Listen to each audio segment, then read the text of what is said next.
So this was our botany topic, the five kingdom classification.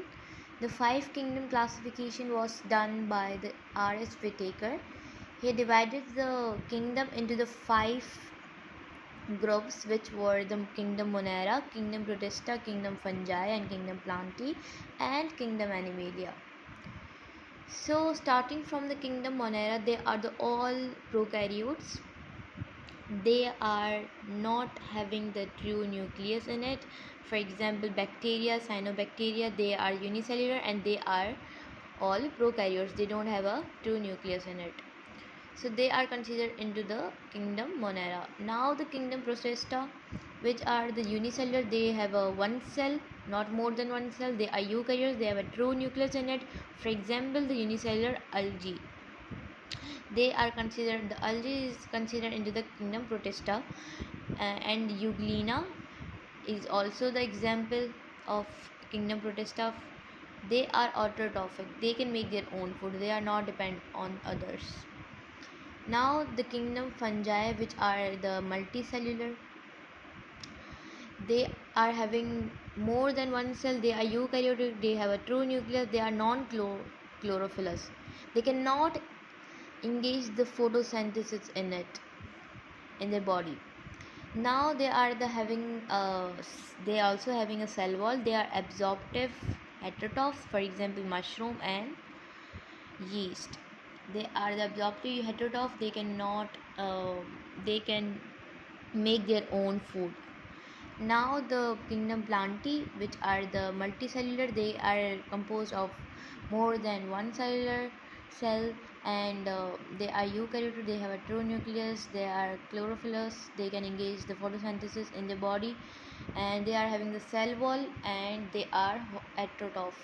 They can also make their own food. For example, the land plants. The land plants can make their own food by the photosynthesis, as we have discussed, is that they are chlorophyllous and they are autotroph. Now the kingdom Animalia, they are also multicellular, they are made up of more than one cell, and they don't have a cell wall, and they are the non-chlorophyllous, they cannot engage the photosynthesis in their body, and they are autotroph. They cannot make their food, they are depend on others, and they are ingestive. Ingestive means that we intake the food and then digest the food is known as ingestive. For example, the humans is considered as the kingdom Animalia.